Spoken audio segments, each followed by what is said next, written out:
Hello students, आज का जो ये लेक्चर होगा क्लास 11th मैथ का जो थर्ड लेक्चर पढ़ेंगे। ऐसे तो फोर्थ लेक्चर है, लेकिन पहला लेक्चर जो है वो इंट्रोडक्शन है। तो आज का ये थर्ड लेक्चर है, अच्छी तरीक़ा से देखें। तो यहाँ पर क्या पढ़ना है इस लेक्चर में, समुच्चय निर्माण रूप। इससे पहले हमने इंट्रोडक्शन क्लास किया, फिर समुच्चय किसे कहते हैं उसे पढ़ा, फिर समुच्चय लिखने की जो विधियाँ हैं उसमें मैंने पहला पढ़ाया किसके बारे में, तो याद रखना रोस्टर रूप में। अब क्या करना है, आप कौन से फॉर्म को पढ़ना है, अब पढ़ना है सेट विल्डर फॉर्म समुच्चय निर्माण रूप को। तो यहाँ देखना समुच्चय निर्माण रूप है क्या, तो चलो पढ़ते हैं। तो यहाँ है समुच्चय निर्माण रूप या सेट विल्डर फॉर्म। किसी समुच्चय के सभी अवयवों में एक सन्निष्ठ गुणधर्म होता है जो समुच्चय से बाहर किसी अवयव में नहीं होता। अब ये क्या है, क्या कहा मैंने, ठीक है, एग्जाम्पल से समझना होगा इसे। फिर देखिए क्या लिखा हुआ है, जो ये अनुपात का चिन्ह है, मतलब इस तरह का चिन्ह है, इसे हम कॉलन कहते हैं। क्या कहते हैं, कॉलन। और इसे इंग्लिश में पढ़ते हैं सच डैट, ठीक है। अब देखना वो जो चीज है इसको हम लोग यहाँ एग्जाम्पल से पढ़ेंगे। देखना है पहला एग्जाम्पल में क्या लिखा हुआ है, ए एक सेट है। हम जानते हैं कि समुच्चय को, ठीक है ना, समुच्चय को हम जो है कैपिटल लेटर से, अल्फाबेट का जो है कैपिटल लेटर उससे सूचित करते हैं। तो यहाँ पर लिखा हुआ है कि ए एक सेट है, तो चलो ए एक सेट है। और सेट के अंदर क्या लिखा हुआ है, एक्स, और वो भी इसको पढ़ते हैं सच डैट, ठीक है ना। तो एक्स सच डैट एक्स, इसको क्या पढ़ेंगे, एक्स सच डैट एक्स। अब देखिए यहाँ मीनिंग क्या है, एक्स सच डैट मतलब एक्स है, क्या पढ़ना है, एक्स सच डैट, मीनिंग पढ़ना है एक्स है, और वो एक्स क्या है, तो यहाँ लिखा हुआ है कि एक्स क्या है, ठीक है ना। बस ये है कि इधर एक्स के फॉर्म में दिया हुआ है, और ये हमें ये बताता है कि एक्स के फॉर्म में लिखना है, और एक्स का जो मीनिंग होता है वो यहाँ दिया हुआ है, एक्स सच डैट। एक्स जो है वो क्या है, एक्स अंग्रेजी वर्णमाला का एक स्वर है। बताओ, अंग्रेजी वर्णमाला ए से लेकर जेड तक में जो स्वर, मतलब स्वर कौन, वोबेल, वोबेल लेटर कौन कौन से हैं उसे लिख देना। फिर से यहाँ देखना है, एक्स सच डैट, एक्स अंग्रेजी वर्णमाला का एक स्वर अक्षर है, ठीक है। तो यहाँ पर जो इसका आंसर होगा, मतलब कि अब ये जो लिखा हुआ है यही है समुच्चय निर्माण रूप में। समुच्चय निर्माण रूप में पता नहीं होता है कि कौन कौन से अवयव है, वो दिखता नहीं है, लेकिन एक गुणधर्म में होता है, एक स्टेटमेंट में होता है। तो यहाँ कौन सा स्टेटमेंट लिखा हुआ है, एक्स सच डैट, एक्स जो है अंग्रेजी वर्णमाला का एक स्वर है ना, स्वर है। अब यहाँ पर देखें कि इसे हम रोस्टर रूप में लिख रहे हैं, ए एक सेट है, रोस्टर रूप में लिखने तो आता है, हर एक अवयव को क्या करना है, कॉमा से अलग करना है, जो पिछले लेक्चर में बताया गया। अब देखें, एक्स सच डैट अंग्रेजी वर्णमाला का एक स्वर अक्षर है, तो यहाँ पर अंग्रेजी वर्णमाला का पहला स्वर जो होगा वो होगा ए, उसका दूसरा होगा ई, तीसरा होगा आई, उसके बाद ओ, उसके बाद यू। ये 5 ही लिखाएगा, अंग्रेजी वर्णमाला का स्वर अक्षर 5 ही है, और वो यही 5 है। तो लिखा हुआ क्या था, एक्स सच डैट, एक्स अंग्रेजी वर्णमाला का एक स्वर अक्षर है, और हमने यहाँ पर रोस्टर रूप में लिख दिया ताकि दिख भी जाए।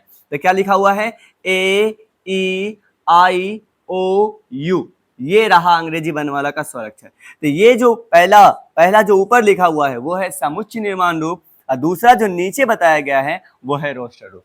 तो हम समुच्चय निर्माण रूप में भी समझ लिए और रोस्टर रूप में भी समझ लिए। अब नीचे देखो क्या लिखा हुआ है, बी एक सेट है, लिखा हुआ है एक्स सच डैट, एक्स जो है वो ये है, ठीक है ना। एक्स सच डैट एक्स क्या है, एक प्राकृत संख्या है। चलो इतना समझ में आया, एक्स सच डैट एक्स एक प्राकृत संख्या है। अपराकृत संख्या किसे कहते हैं, 1 2 3 4 5 6 7 8 9 10 गिनते चले जाएंगे, वो खत्म नहीं होगा। तो हम तो यहाँ पे खुश हुए चले, पता तो चला कि क्या क्या लिखना है, मतलब 1 से लेकर अनंत तक लिखना है। लेकिन फिर और आगे क्या बोला, और आगे जो बोला है कि वो उसी को लिखना जो 6 की भाजक हो, मतलब जो 6 को भाग लगा सके, ठीक है, 6 को काट सके, उसी को लिखना है। होता तो बहुत है, यहां तक तो बोला एक्स एक प्राकृत संख्या बहुत होता है, लेकिन यहां पर हमें क्या किया, रोक दिया, बोला 6 की जो भाजक है उसे ही लिखना है। तो बताना, यहाँ पे रोस्टर रूप में हम लिखते हैं कि ए एक सेट है, एक्स सच डैट एक्स क्या है, यहाँ दिया हुआ है एक्स एक प्राकृत संख्या है और वो 6 की भाजक होना चाहिए। तो प्राकृत संख्या तो 1 2 3 4 5 6 तक होता है है ना, 7, 8, 9, 10 सब होता है। तो यहाँ देखना 6 की भाजक कौन है, तो 1 है पहली प्राकृत संख्या, 6 को भाग लगाते हैं लग जाता है, 1 का पहाड़ा 6 बार पढ़ेंगे कट जाएगा। फिर 2 है कौन सी संख्या, प्राकृत संख्या, 2 तिहाई 6 मतलब 6 को काट दिया। फिर 3 है कौन सी संख्या, प्राकृत संख्या, 3 को काटते हैं 6 को काटने की कोशिश करते हैं, 3 दूना कितना होता है 6। 4 प्राकृत संख्या है, लेकिन 4 के टेबल में 6 नहीं आता है तो नहीं लिखेंगे। 5 प्राकृत संख्या है, लेकिन 5 इकाई 5, 5 दूना 10, 6 नहीं करता है, नहीं लिखेंगे।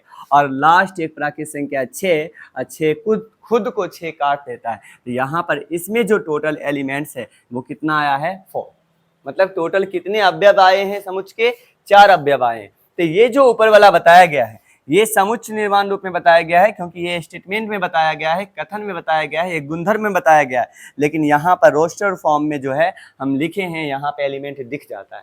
तो ये रहा हमारा सेट बिल्डर फॉर्म, ठीक है। तो अब ऊपर से फिर से देख लेते हैं क्या बोला गया है कि किसी समुच्चय के सभी अवयवों में जितने भी अवयव दिया हुआ, जैसे ये अवयव है ना, एक सर्वनिष्ठ गुणधर्म होता है जो सब फॉलो करता है, ठीक है। तो ये एक गुणधर्म में लिखा हुआ है जो सब फॉलो करता है, जो समुच्चय से बाहर किसी भी अवयव में नहीं है। अगर गुणधर्म ऐसा गुणधर्म है कि इसमें सब आ जाता है, ऐसा नहीं है कि समुच्चय में जो अवयव है वो उसमें नहीं आता है, वो गुणधर्म में सब अवयव आ जाता है।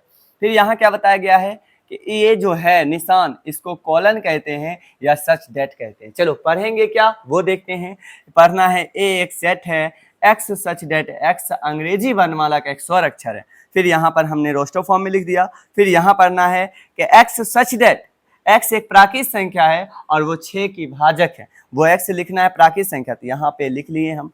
तो अब यहाँ पर जो है हमारा 1.1 पूरा कंप्लीट हो सकता है, ठीक है। तो हम ऐसा करते हैं, आप थ्योरी तो पढ़ लिए हैं, पढ़ा दिया गया है, तो अब हम 1.1 को सॉल्व करेंगे और देखना है कि ये जो हम यहाँ पर जो भी लिख रहे हैं, ठीक है, जो भी बोर्ड पे अच्छी तरीके से लिख रहे हैं वो सारा पीडीएफ बनाकर एसटी एजुकेशन पे डाला गया है। एसटी एजुकेशन पावर जो है वो टेलीग्राम चैनल है, तो यहाँ पर सर्च कर ले एसटी एजुकेशन पावर, ये जो है चैनल, ये कहाँ मिल जाएगा, टेलीग्राम पे मिल जाएगा। अगर टेलीग्राम पे सर्च में नहीं आता है तो यहाँ वीडियो के जो डिस्क्रिप्शन है उसमें क्या है लिंक दिया हुआ है, तो वहां से जाए और आराम से ज्वाइन कर ले और देखे क्या है। इसके साथ साथ ये तो मैथ का रहा, इसके साथ साथ इंग्लिश भी पढ़ाई हो रहा है इस चैनल पर, इंग्लिश भी। और इंग्लिश का जैसे 11th का इंग्लिश पढ़ना है तो इंग्लिश में वो क्या पढ़ाया गया, अभी कोई ग्रामर नहीं पढ़ाया जा रहा है, कोई बुक नहीं पढ़ाया जा रहा है, अभी सिर्फ स्ट्रक्चर पढ़ाया जा रहा है ताकि हमें इंग्लिश समझ में आए, उसके बाद ग्रामर पढ़ेंगे। तो अब ऐसा करते हैं कि अब हम लोग 1.1 को कंप्लीट करते हैं, तो मिलते हैं नेक्स्ट लेक्चर में।